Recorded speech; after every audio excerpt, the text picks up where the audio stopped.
My dear, I don't want like that nonsense. I want. Inini kana ndataura. Ndatokutaurira apa apatadzwi. Hembe dzako ka roa pasi. All right. How many days ukiramba bonde mbao?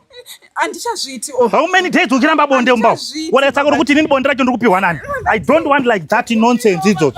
My dear, kana ndichitaura akandoda munhu anonzwisa uri ndozvandotaura. Ndikumbirawo murumo. Andichadi ba full stop. Hembe dzako idzo shamwari. Apa panapa ndo pauri kubva uchidini? Uchienda uri kunzwa my dear. I don't want like that. That all right. Uchiramba bonde mbao. Andichazviti. Aiwa, mukadzi anoramba bonde.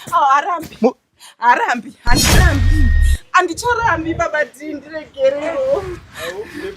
Boss Matsanga. Hello. God have mercy upon us. Ndiri kutora ka zvinhu muri kuita seya.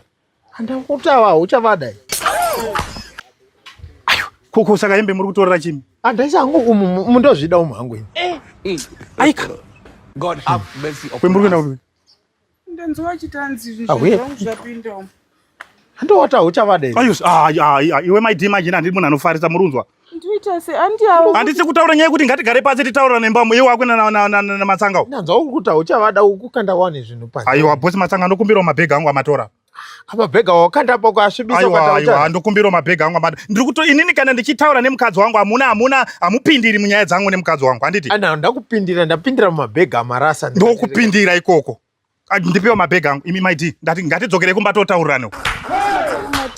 Kuti my dear nokubanza munhu ane mpama yoruzvinzwa. A situation man. Serious neni. Saka ndisi serious. Mata muchandivere baba. Ndikataura matatu vanhu vese kana tikatovadaidza uri kuti uchavada. Wata undichava. Boss Matsanga. Imi hamunetsani nemudzimai wenyere mbao mimi.